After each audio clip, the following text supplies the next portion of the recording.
Okay, so I'm dead tired. It's like 8 a.m. So excuse my looks. I don't care. But I had to tell you this. So one day I get visions and stuff, right? I've been getting them since I was like little. So I'm just gonna tell you what happened.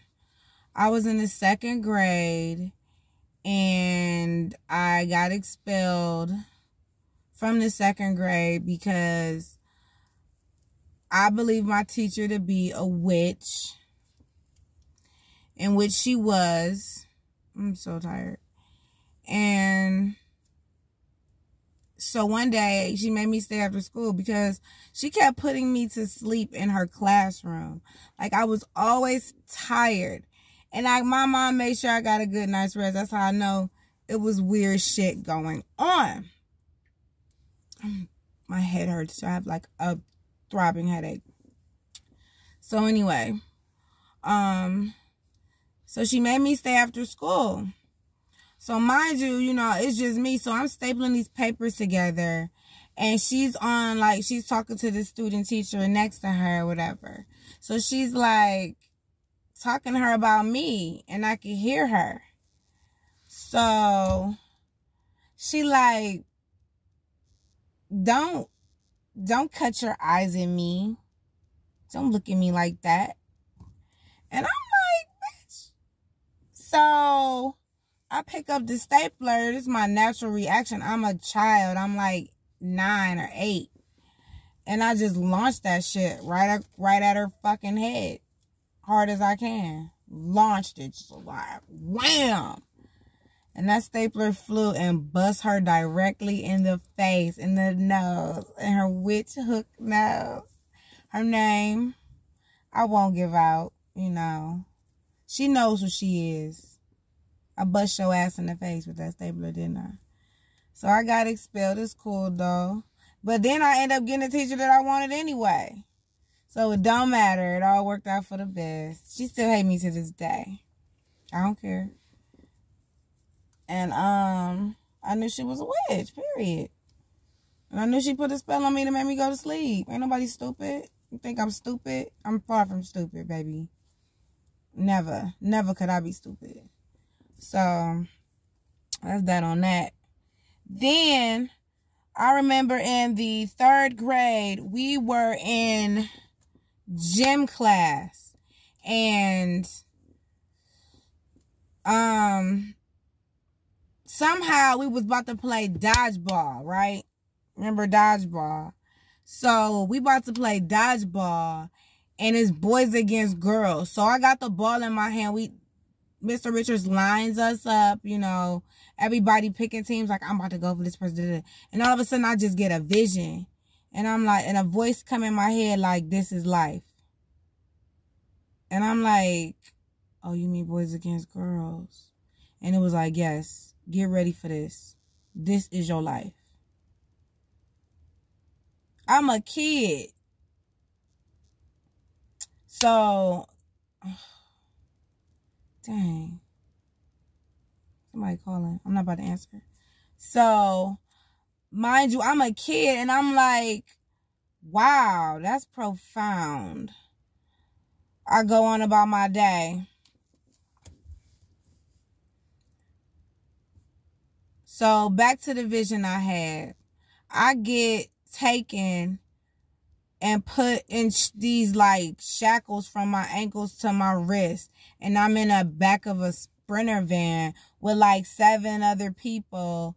And we all being taken to a FEMA camp. I know we being taken to a FEMA camp. I just do. That's just where I'm at. I just wake up, boom, I'm in the back of a van. This is a dream though. Like just happened a couple months ago I had. So I always have dreams. So it ain't nothing new. I'm like, all right, we in the back of this van. We about to go to the FEMA camp. So this white guy turns around and he's like, how'd you get here? Who turned you in? I'm like, my mom. It just come out my mouth. I just say it. So I'm like, my mom did.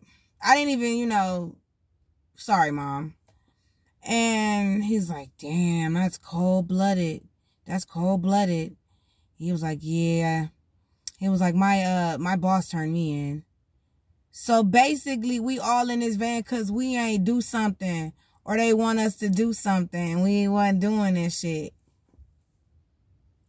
So we get took to the FEMA camp or whatever. We in the van.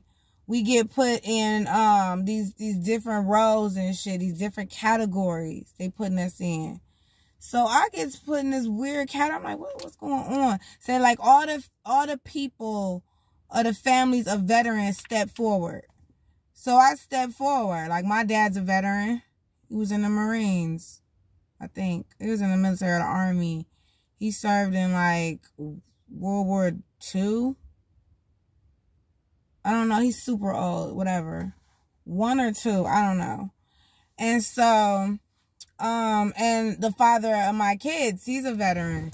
So I'm like, all right, well, bet. He served in the war in Afghanistan when the Twin Towers got blown up or whatever. So I stepped forward. So then, boom. They like, y'all go this way. And they separate us from the people their family are of no relation to veterans. So I'm like, okay. So then finally, they're like, everybody step forward who has children with veterans. And our children are veterans. So we step forward. They're like, y'all go this way. They take us into this big-ass warehouse. It is tall. It is huge. It's big. It looked like a big-ass chicken coop, right? So everybody's in these different caged chicken coops, but they like deep though, like the coop deep, but it's not that deep though. It's just deep enough for you can have like triple beds in there if you need to. The kids got a bed and a parent got a bed, and then it's a toilet, and then like a desk, like a jail cell, but a chicken coop though. And then you can open the top door and talk and get your medication and whatever through there. But it's like caged still. It's crazy. But it's like a door where you can put your hand through. So they take us in there and they like, I hear all these kids. Like, mommy, daddy, mommy. I'm like, oh my God, you got our kids in this bitch. So I go to where my kids, they like over there. So I go to where my kids are and they like, mommy. So I'm in there, like, get in there. So I go in there with them. They're like, this is where you're going to be staying. You're a family of a veteran. You get to be with your kids, but this is your home now. I'm like, y'all, I'm checking to see if my kids okay. Boom, they good. I'm like, so when do we get to come out of here? Like, when do we get a exercise? Can we walk around? She was like, you can leave out. You and the kids can leave out on certain days, and you're going to be monitored. But during, like, the weekday or just whenever, the father could come and only see you at that door, and you can walk around the perimeter with him. It's like a track.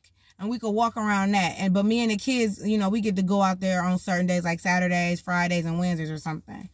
But I can communicate with him all the time through this door. But it has to be like scheduled. You got to sign in and sign out. My dreams be real detailed. So I go to the door. One day I go to the door and I see him. And I'm like, where's my oldest son, though? Wasn't allowed to stay in the cage thing with us for long because he turned 16. And when you turn 16, you got to go with the men. So he was like, I'm going to take him with me. He somehow he was able, I'm like, keep him. Make sure he okay. I don't want him with these men. He like, you good. He coming with me.